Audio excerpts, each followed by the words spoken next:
Welcome dear rockers, कैसे हो आप सभी। तो आज हम देखने वाले हैं 28 डिग्री सेल्सियस लेटेस्ट 2025 की मूवी है। तो कहानी की शुरुआत में हम देखते हैं कार्तिक को, जिसे किसी ने कुर्सी से बांध के रखा हुआ है। पर कार्तिक बड़ी मुश्किल से खुद को आजाद करवा लेता है, मगर जैसे वो कुर्सी से उठता है ना, उसको न जाने कौन पेट में चाकू मार देता है। यहाँ से सीन होता है कट और सीधे दिखाते इंस्पेक्टर अभय को। अभय भी तुरंत खबर मिलते ही कार्तिक के घर पहुंच जाता है, जहाँ पर उसे एक लाश मिलती है। और जब वो पूरे घर को चेक करता है तो वहां से कार्तिक की लिखी हुई एक डायरी भी मिलती है, जिस डायरी को अभय पढ़ने लग जाता है। और इसी के साथ कहानी जाती है कुछ साल पहले, जब कार्तिक के कॉलेज में अंजलि नाम की लड़की का ट्रांसफर हुआ था। कार्तिक ने अंजलि को ऑटो के आने का वेट करते हुए देखा था, जब उसकी बाइक का पेट्रोल खत्म हो गया था उसी समय। इसीलिए कार्तिक अपने लिए एक ऑटो रुकवाता है, मगर उसमें जल्दी से अंजलि बैठकर चली जाती है। इसके बाद कार्तिक एक दूसरे बाइक वाले से लिफ्ट लेता है, जो कि दूध बेचने के लिए जा रहा होता है। एंड कार्तिक इस बाइक को खुद चलाता है। जल्दी कार्तिक उस ऑटो के पीछे पहुंच जाता है जिसमें अंजलि बैठी होती है। अचानक से ना अंजलि का दुपट्टा उठकर सीधे कार्तिक के मुंह पर आकर चिपक जाता है। और बस दोस्तों, फिर क्या था, धड़ से कार्तिक बाइक से नीचे और सारा दूध भी। इस पर वो दूध वाला कार्तिक से पैसे मांगता है इसके। इस चीज को देख ऑटो को रुकवा कर अंजलि भी कार्तिक के पास सॉरी बोलने के लिए आती है, लेकिन कार्तिक उसको दूध वाले के पैसे देने के लिए कहता है कि इसके पैसे दो पहले। इस पर अंजलि कहती है हाँ मैं दे देती हूँ, पर मेरा वॉलेट ऑटो में है। और ये कहकर वो चली जाती है दोस्तों ऑटो से बेवकूफ बना के। इसके बाद कार्तिक खुद उस दूध वाले का पैसा चुकाता है, लेकिन अंजलि को नहीं पता था कि वो जिस कॉलेज में जा रही है वहाँ कार्तिक भी तो पढ़ता है। बस फिर क्या था, अंजलि कॉलेज में कार्तिक को देखकर एकदम से घबरा जाती है कि गई मैं काम से। और वो कहती है देखिए मैं आपके पैसे चुका दूंगी। कार्तिक कहता है कि जल्दी क्या है, अब तो तुम्हें यहीं रहना है, दे देना आराम से। और दोस्तों फिर मुस्कुराते हुए वो अंजलि को जाने का रास्ता दे देता है। अब क्या है ना, यहाँ पर अंजलि को कार्तिक अच्छा लगने लगता है और धीरे धीरे करके दोनों की दोस्ती हो जाती है। और फिर वो कब प्यार में बदल जाती है पता ही नहीं चलता। 2 साल बीत जाते हैं पूरे उसमें। अब एक दिन ऐसे कार्तिक अपने दोस्तों के साथ जब बियर पी रहा होता है, तभी उसको एक फोन आता है। दोस्तों यहाँ पर मैं आपको एक चीज बता दूं, कार्तिक के 2 बेस्ट फ्रेंड्स हैं, जिनका नाम जयराज और हर्ष होता है। खैर जो फोन था वो असल में अंजलि का होता है। अंजलि कार्तिक को बताती है सुनो, मेरी एक दोस्त के मामा शहर के बहुत बड़े गुंडे हैं और वो उस पर अपने पसंद की शादी करने का प्रेशर डाल रहे हैं। आज उन्होंने मेरी दोस्त को रास्ते में रोका और जब मैंने उनसे बोला कि आप गलत कर रहे हो, तो उन्होंने मुझे धमकी दे दी कि तू बीच में मत बोल, तुझे कहीं गायब कर देंगे। इसके बाद उन्होंने मेरी दोस्त को धमकी दी कि वो उसके बॉयफ्रेंड को मारकर हॉस्पिटल पहुंचा चुके हैं। तो कार्तिक अगर हो सके तो जाकर उनसे बात करके उनको समझाओ कि ऐसा ना करे। अब यहाँ उन लोगों ने अंजलि को भी धमकी दी थी। ये बात सुनते ही कार्तिक एकदम से बौखला जाता है और सीधा उस लड़की के मामा के पास जाता है, जो कि जाहिर है कार्तिक पर हाथ उठाई देते हैं। और कार्तिक उन लोगों को इसका काफी अच्छा मजा भी चखाता है। अब कार्तिक ने इतनी मारपीट की थी और कई लोगों को घायल भी किया था, इसलिए कार्तिक को पुलिस अरेस्ट कर लेती है, जिसकी जमानत कार्तिक के स्कूल का प्रिंसिपल जाकर लेता है। अब क्या है ना, कार्तिक एक मेरिट स्टूडेंट होने के साथ साथ अनाथ भी था, तो प्रिंसिपल उसे अपने बेटे की तरह मानता है और उसको समझाता है कि देखो इतना गुस्सा एक डॉक्टर के लिए अच्छा नहीं है, और वैसे भी तो मेरी बात मानोगे तो है नहीं, इसलिए तुम्हारा कॉलेज पूरा होने में बस 2 महीने बाकी बचे हुए हैं। 2 महीने कैसे भी करके काट लो और फिर अपनी लाइफ में तुम चाहे जो करो कर लो। ये बातें सुनकर कार्तिक चला जाता है, जिसके बाद उससे अंजलि आकर मिलती है, जो कि उससे कहती है मैं आज अपने घर जा रही हूँ क्योंकि पापा ने मेरे लिए एक रिश्ता देखा है। ये बात सुनते कार्तिक कहता है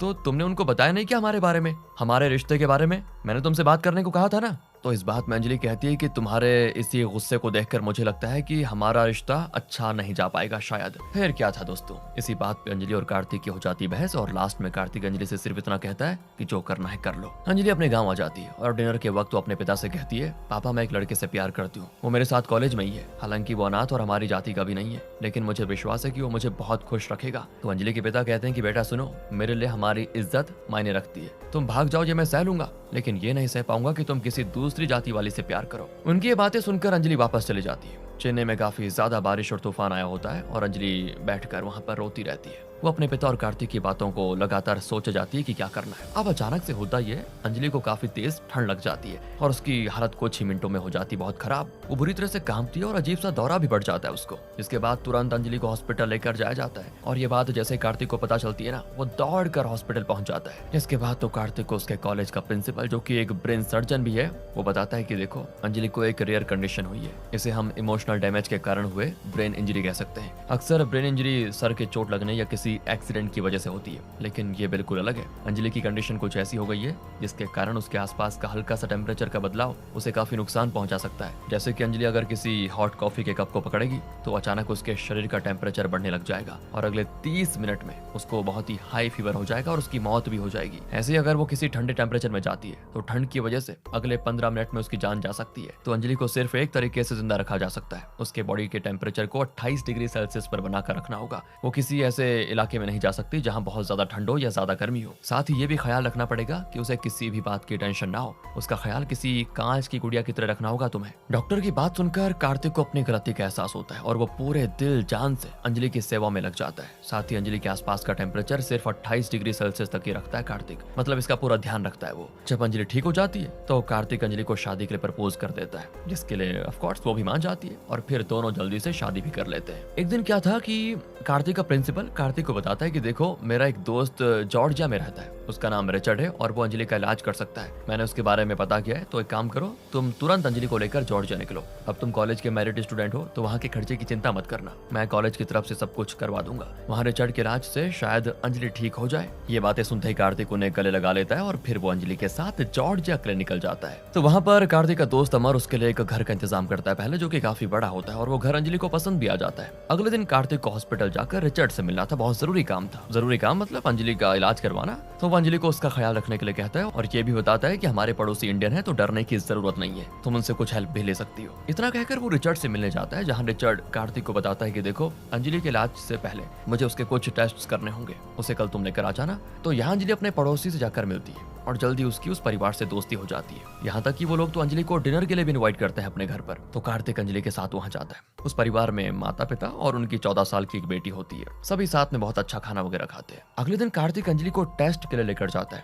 जिसके बाद रिचर्ड बताता है कि सब कुछ नॉर्मल है और हम इलाज स्टार्ट कर सकते हैं। वैसे साथ ही वो अंजलि से कहता है तुम्हें काम वगैरह करना चाहिए, इससे तुम बिजी रहोगी और अच्छा फील करोगी, तो तुम्हारे इलाज में भी आसानी होगी इससे। वो कार्तिक के साथ अंजलि को अपने हॉस्पिटल में प्रैक्टिस शुरू करने का मौका देता है, जिसके बाद अंजलि और कार्तिक दोनों ही खुशी खुशी वहाँ एज अ डॉक्टर ड्यूटी करने लग जाते हैं। हॉस्पिटल में मीरा नाम की एक लड़की कार्तिक को देखते उसे पसंद करने लग जाती है। वो अक्सर कार्तिक के साथ टाइम बिताने का मौका ढूंढती रहती है, लेकिन कार्तिक अब शादीशुदा है, उस पर कुछ खास ध्यान नहीं देता। जल्दी कार्तिक के दोस्त हर्ष और जयप्रकाश भी यहाँ पर आ जाते हैं और वो उसी हॉस्पिटल में काम करना शुरू कर देते हैं। एक दिन जब कार्तिक घर आता है तो देखता है कि उसके पड़ोसी की लड़की, जिसका नाम गीता है, वो बेचारी साइकिल से गिर गई। तो कार्तिक भी तुरंत गीता की चोट की ड्रेसिंग करके उसमें पट्टी बांधता है। और गीता और उसकी माँ जो है ना, अक्सर अंजलि से मिलने आते रहते थे। तो एक दिन की बात है, कार्तिक की ड्यूटी को नाइट में शिफ्ट कर दिया जाता है। इसका मतलब था कि अब सिर्फ वीकेंड्स पर ही वो अंजलि से मिल पाएगा, क्योंकि अंजलि की डे शिफ्ट होती है। यानी कार्तिक को अंजलि विश्वास दिलाती है कि मैं अपना अच्छे से ख्याल रखूंगी और हमेशा 28 डिग्री सेल्सियस के टेम्परेचर को मेंटेन करके रखूंगी, तुम उसकी चिंता मत करना, अपनी ड्यूटी पर ध्यान रखना। तो कार्तिक नाइट शिफ्ट करना शुरू कर देता है। दोनों ही एक दूसरे से मिल नहीं पाते उतने ज्यादा, लेकिन हाँ, इनका प्यार अभी भी बरकरार होता है। अंजलि अक्सर कार्तिक के लिए नोट्स छोड़कर जाती है, जैसे कि ब्रेकफास्ट बना दिया है, उसे खा लेना और ऐसे कुछ और प्यार भरे शब्द। खैर एक दिन अंजलि के पास जब गीता आई होती है तो वो अंजलि से उसकी लव स्टोरी के बारे में पूछती है, मतलब कि कैसे कार्तिक ने उसे प्रपोज किया, कैसे कैसे उनकी शादी हुई। तो वो बातें अंजलि गीता को बता देती है और फिर इसके बाद गीता को उसकी माँ अपने घर बुला लेती है, वो भी चली जाती है। और दोस्तों अंजलि को ध्यान ही नहीं रहता और वो फ्रिज खोलकर उसमें से एक फल निकालकर खाने लगती है। अब क्योंकि वो फल ठंडा था तो उसे छूते अंजलि की बॉडी ठंडी पड़ने लग जाती है, जिसके बाद बेचारी वहीं पर गिर पड़ती है। तो अब जब कार्तिक अपने काम से वापस आता है तो अंजलि को किचन में पड़ा हुआ देखकर उसको जल्दी से बेडरूम में लेकर आता है और साथ में कमरे में आग जलाता है ताकि सब कुछ नॉर्मल हो जाए। और यहाँ किसी तरह कार्तिक अंजलि को बचा लेता है। अब क्योंकि वीकेंड आ चुका था तो इस पल को दोनों खूब अच्छे से जीते हैं। फिर एक दिन अचानक से कार्तिक को उसका पहला सर्जरी केस मिलता है, जो कि करीब 13 घंटे की सर्जरी होती है। कार्तिक की सर्जरी को कर रहा होता है तभी अचानक से मौसम खराब हो जाता है और आंधी तूफान की वजह से उसमें ठंडक आ जाती है, जिस कारण क्या होना था, एक बार फिर अंजलि बुरी तरह ठंड के मारे कांपने लगती है। फिर जब कार्तिक अपने ऑपरेशन को खत्म करता है तो उसे अपने दोस्त हर्ष से बात करते हुए मौसम का ध्यान आ जाता है और वो तुरंत भागकर घर जाता है। बेचारा वहां पर जाकर देखता है तो ऊपर के कमरे में अंजलि ठंड की वजह से मर चुकी थी। दोस्तों हाँ, अंजलि की इस हालात को देखकर कार्तिक भी बुरी तरह रोने लग जाता है और अब उसके समझ में नहीं आता क्या करे वो। अब इसी के साथ अभय कार्तिक की जिस डायरी को पढ़ रहा था, याद है ना दोस्तों, अभी तक जो हम देख रहे थे फ्लैशबैक था, प्रेजेंट में तो अभय कार्तिक की डायरी को पढ़ रहा है, वो पूरी हो जाती है और उसके आगे क्या हुआ उस बारे में नहीं लिखा जाता। पर अब तक कार्तिक को होश आ जाता है, इसलिए अभय कार्तिक से आगे की कहानी बताने के लिए कहता है। तो अभय कहता है कि अंजलि की मौत के बाद मैं बहुत डिप्रेशन में चला गया था, दुखी हो गया था, ना तो मेरा कोई काम करने का मन करता, ना ही कहीं जाने का मन करता, बस मैं दिन भर अंजलि को याद करते करते दारू पीकर ऐसे ही लेटा रहता। इस पॉइंट पर कार्तिक को उसके दोस्त भी समझाने की कोशिश करते हैं कि भाई देख, जो हुआ उसे भूल जाओ, लेकिन कार्तिक तो बस अंजलि की यादों में खोया रहता था। वो ये मानने को तैयार ही नहीं था कि अंजलि मर चुकी है। हालांकि कार्तिक धीरे धीरे खुद को संभालता है और फिर अपनी बाकी की जिंदगी वो अंजलि की यादों के सहारे जीने का सोचता है। तो बस अब वो हॉस्पिटल जाना शुरू कर देता है, मतलब अपने काम पे, जहाँ से वो पहले दिन लौटता है और सो जाता है आराम से।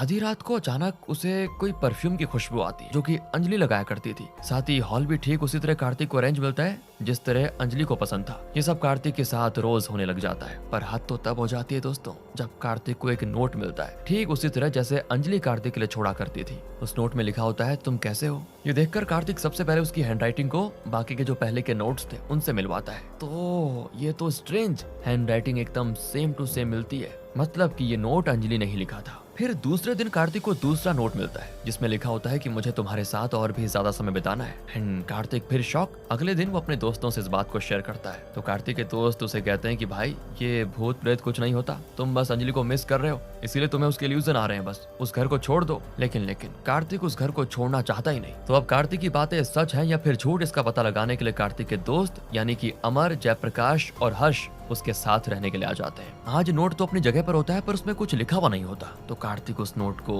वहीं लगा रहने देता है। इसके बाद रात में जब अमर हॉल में सो रहा होता है ना, तो अचानक उसे नींद खुल जाती है, लेकिन उसे वहाँ किसी के होने का एहसास भी होता है और वो एक आहट का पीछा करते हुए कुछ दूर पर जाता है पहले, जहाँ वो न जाने क्या देख लेता है। उसके मुंह से आवाज ही नहीं निकलती। अगले दिन सभी के पूछने पर वो कहता है कि देखो कल रात को मैंने अंजलि को देखा। भाई कार्तिक, तुझे वो घर छोड़ देना चाहिए, मेरी बात मान। लेकिन कार्तिक अब इस बात से बड़ा खुश था कि उसकी अंजलि वापस आ चुकी है और किसी न किसी रूप में उसके साथ है। इसके बाद हॉस्पिटल से घर कार्तिक को छोड़ने के लिए मीरा आती है, जो कि इस बार कार्तिक से खुद ही कॉफी की डिमांड करती है और फिर अंदर जाकर वो खुद कॉफी बनाने भी लग जाती है। पर कॉफी बनाने में जैसी वो बिजी होती है, कार्तिक दूसरे रूम में चेंज करने चला जाता है। एंड यहाँ मीरा को बार बार एहसास होता है जैसे कोई उसकी तरफ बढ़ रहा है और फिर अचानक से हो जाती मीरा बेहोश। बर्तन के गिरने से आवाज सुनकर कार्तिक वहाँ पर आता है और मीरा को पहले उठाकर सोफे पर लेटाता है। फिर इसके बाद वो मीरा को किसी तरह होश में तो लेकर आ जाता है, साथ ही उससे पूछता है कि आखिर तुम्हें हुआ क्या था। मीरा ये कहकर भाग खड़ी होती है कि मैं कभी फिर यहाँ आऊंगी नहीं। अब मीरा को क्या हुआ था ये खुद कार्तिक को भी नहीं पता, साथ ही वो बेहोश क्यों हुई इसका भी जवाब कार्तिक के पास नहीं होता।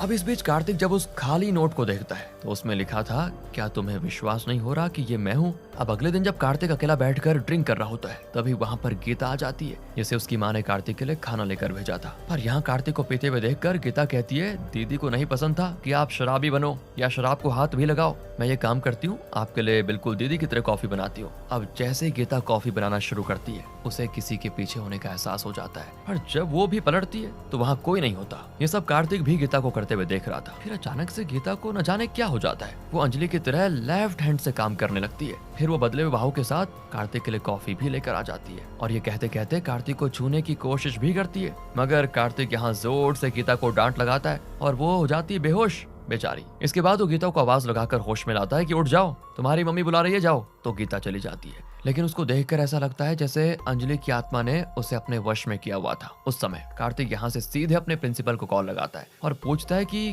क्या मरे हुए लोग कैसे भी मतलब वापस आ सकते हैं क्या। वो कार्तिक को जवाब देते हैं कि साइंस के हिसाब से ऐसा होना तो नामुमकिन है, मगर पैरेलल साइंस नाम की एक चीज होती है जिसे साइंस नहीं मानती। हालांकि इस केस में तुम अंजलि की यादों को भुलाना नहीं चाहते और साथ ही ये भी जानना चाहते हो कि जो भी तुम एक्सपीरियंस कर रहे हो क्या वो सच भी है। सही कह रहा हूँ ना मैं? तो ये थोड़ा कंफ्यूज कर रहा है, मैं इस पे कुछ नहीं कह सकता। ये सुनते ही कार्तिक को न जाने क्या अचानक से क्लिक होता है दिमाग में। वो सोचता है कि अगर अंजलि जिंदा है मतलब भूत बनकर, और उस दिन गीता का जो बिहेवियर था, तो कहीं ना कहीं मुझे लगता है अंजलि गीता के जरिए कुछ बताना चाहती है। तो इसके लिए सबसे पहले कार्तिक दोबारा से हॉल के सामान को अस्त व्यस्त कर देता है और फिर वो एक फ्लावर वेस को तोड़ भी देता है। इसके बाद वो अपने पड़ोस में जाकर कहता है कि आप मुझे 2 बॉटल्स पानी भिजवा दीजिए प्लीज, जिस पर वो गीता को कार्तिक के घर पानी ले जाने को कह देती है। फिर यहाँ कार्तिक गीता से दोबारा कॉफी बनाने को कहता है एंड इस बार दोबारा से गीता के साथ वही होता है और वो अंजलि के वश में हो जाती है, जो देखने के बाद कार्तिक उसकी बात का कोई जवाब नहीं देता और चुपचाप ऊपर कमरे में चला जाता है, जहाँ पर गीता फिर से गलत तरीके से कार्तिक को छूने लगती है।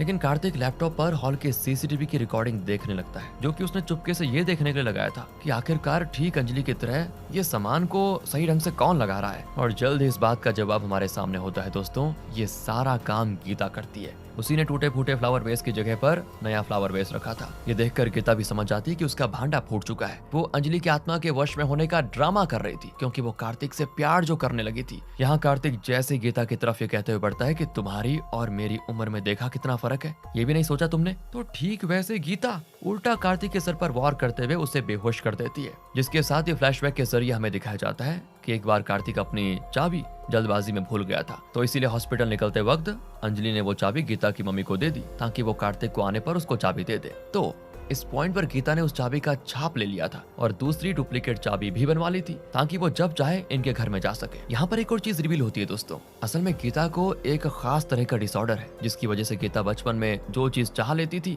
उसे कुछ भी करके पाकर रहती थी, फिर चाहे वो कुछ भी चीज हो, मतलब जायज हो या नाजायज। साथ ही ऐसे बच्चों में ये डिसऑर्डर लोनलीनेस की वजह से होता है। इसी कारण गीता को ऐसा लगता है कि अभी भी वो एक टीनेज लड़की है और इसीलिए वो इस गेटअप में रहती है। हालांकि उसकी एज काफी थी, इसीलिए इससे गीता को फर्क ही नहीं पड़ता था। और हाँ, एक और चीज है, मेडिकल साइंस में फिलहाल इसका कोई इलाज नहीं है, यानी कि गीता के माता पिता उसकी इस बीमारी के बारे में सब कुछ जानते थे, फिर भी उन्होंने गीता की भलाई के लिए उसकी ये सारी सच्चाई सभी से छुपाई ताकि गीता को बुरा फील ना हो। उम्र में तो वो अंजलि से भी थोड़ी बड़ी थी दोस्तों, और यहाँ हम गीता को उसके असली रूप में देखते हैं जो कार्तिक को किसी से बांध चुकी थी। वो कार्तिक से कहती, पता है तुम्हें पहली बार देखते मुझे प्यार हो गया था तुमसे, ऊपर से जो चोट एक बार मुझे लगी थी तुमने उसकी मरहम पट्टी की थी, इस घटना ने मुझे तुम्हारा और दीवाना बना दिया। फिर क्या था? तो दोस्तों इसके बाद क्या था, फिर वो निकल पड़ती है अंजलि बनने। उसने अंजलि के मरने के बाद नोट्स छोड़ने के लिए अंजलि की राइटिंग को कॉपी किया। इसकी गीता ने काफी प्रैक्टिस भी की थी। इस तरह गीता हमेशा कभी अंजलि का परफ्यूम लगाकर तो कभी उसका कपड़ा पहनकर कार्तिक के घर में आती जाती थी और लोग इसे अंजलि की आत्मा मान लेते थे। अमर ने उस दिन अंजलि को नहीं बल्कि गीता को देखा था और वो उसको अंजलि समझकर डर गया। इसके बाद गीता ने मीरा को भी क्लोरोफॉर्म सुंघाकर बेहोश कर दिया था और वो भी होश में आते ही डर के मारे भाग गई वहां से। अब अपने असली रूप में आकर गीता कार्तिक से बताती है कि उस दिन जब मैंने अंजलि की हालत देखी तो उसने पहले मुझे खिड़की बंद करने के लिए कहा, लेकिन दोस्तों यहाँ तो गीता ने उल्टा एसी का टेम्परेचर कम कर दिया और फिर रिमोट को सोफे के नीचे फेंक दिया और फिर वो चुपचाप दरवाजे के पास जाकर खड़ी हो गई। और ये सारी चीजें जो भी गीता ने की थी रुमाल हाथ में लेकर किया था ताकि उसका फिंगरप्रिंट ना आए कहीं भी। वहीं बात करें अंजलि की तो वो बेचारी ठंड की वजह से तड़प तड़प कर मर गई और गीता उसे मरते हुए देखती रही। तो कार्तिक इस पॉइंट पे अपनी रस्सी खोलकर गीता पर झपट पड़ता है और यहाँ गीता उसके पेट में चाकू मार देती है। यही सीन हमने मूवी की शुरुआत में देखा था। कार्तिक बुरी तरह घायल हो चुका था। वो गीता से कहता है कि तुमने उस दिन अंजलि के साथ मुझे भी मार दिया। तो गीता हंसते हुए कहती है, हाँ मैंने उस दिन 2 जान तो ली थी पर वो दूसरी जान तुम्हारी नहीं, तुम्हारे होने वाले बच्चे की थी। मतलब कि दोस्तों अंजलि उस दौरान प्रेग्नेंट भी थी और बेचारी ये न्यूज कार्तिक को सरप्राइज के तौर पर देना चाहती थी। अब ये बात जानते ही तुरंत कार्तिक गीता का खून कर देता है और गीता की लाश अभय को घर से मिली थी। अब कार्तिक अभय से कहता है कि मेरे लिए मेरी अंजलि का प्यार मेरे जीने का सहारा है, लेकिन गीता जैसे लोगों को जीने का कोई हक नहीं। कार्तिक की कहानी सुनकर अभय चला जाता है वहां से और मीडिया में बताता है कि गीता मेंटली डिस्टर्ब थी इसलिए उसने खुद को मारने की कोशिश की। तो कार्तिक ने उसको बचाना चाहा तो उसने कार्तिक को भी घायल कर दिया और फिर उसी चाकू से उसने खुद की जान ले ली। यहाँ अभय की डॉक्टर रिचर्ड से अच्छी दोस्ती होती है तो इसीलिए उनके कहने पर वो कार्तिक का नाम इस केस में नहीं लाता और इस केस को क्लोज कर देता है। कार्तिक के लिए अंजलि का प्यार उसके पास रहने का मोहताज नहीं है बल्कि वो प्यार कार्तिक के दिल में जिंदा है। इसी पॉइंट पर ये कहानी खत्म हो जाती है दोस्तों। बाकी आपका क्या कहना है कमेंट्स में बताइए। मिलते हैं आपसे अगली वीडियो में। ध्यान रखेगा अपना। Thanks for watching.